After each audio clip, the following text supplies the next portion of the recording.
আকাশ জুড়ে মেঘের ঘন ঘটা আর ক্ষণে ক্ষণে নামা বৃষ্টিতে গত কয়েকদিন ধরেই এক ভিন্ন রূপ ধারণ করেছে রাজধানী ঢাকা। কখনো মুষলধারে, আবার কখনো গুঁড়ি গুঁড়ি বৃষ্টিতে স্থবির হয়ে পড়েছে ঢাকার জনজীবন। তবে এই বৃষ্টির মাঝেও বাতাসে অতিরিক্ত আর্দ্রতার কারণে রাজধানীবাসীকে পোহাতে হচ্ছে ভ্যাপসা গরমের অস্বস্তি। ঢাকার এই মেঘ বৃষ্টির আবহাওয়ার মধ্যেই দেশের সামগ্রিক আবহাওয়া ও বন্যা পরিস্থিতি নিয়ে এসেছে নতুন উদ্বেগের খবর। উত্তর বঙ্গোপসাগরে সৃষ্ট লঘুচাপের কারণে সমুদ্র উপকূল উত্তাল রয়েছে। আবহাওয়া অধিদপ্তরের দেয়া তথ্য অনুযায়ী চট্টগ্রাম, কক্সবাজার, মোংলা ও পায়রা সমুদ্র বন্দরকে ৩ নম্বর স্থানীয় সতর্ক সংকেত দেখাতে বলা হয়েছে।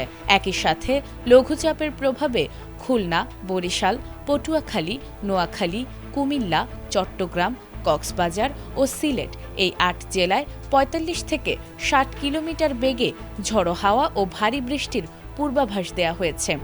নদী উত্তাল থাকায় এসব অঞ্চলের নদী বন্দরগুলোকে ১ নম্বর সতর্ক সংকেত দেখাতে বলা হয়েছে।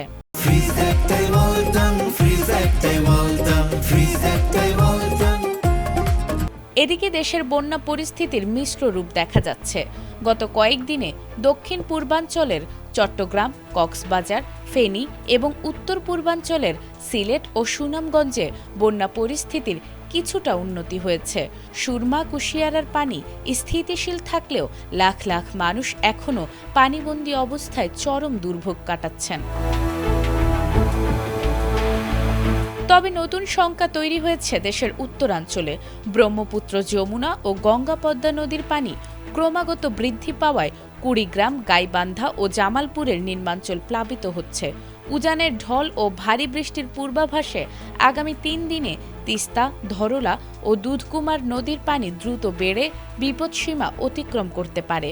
ফলে লালমনিরহাট, নীলফামারী, রংপুর, কুড়িগ্রাম ও গাইবান্ধা জেলায় নতুন করে স্বল্পমেয়াদী বন্যার আশঙ্কা তীব্র হচ্ছে।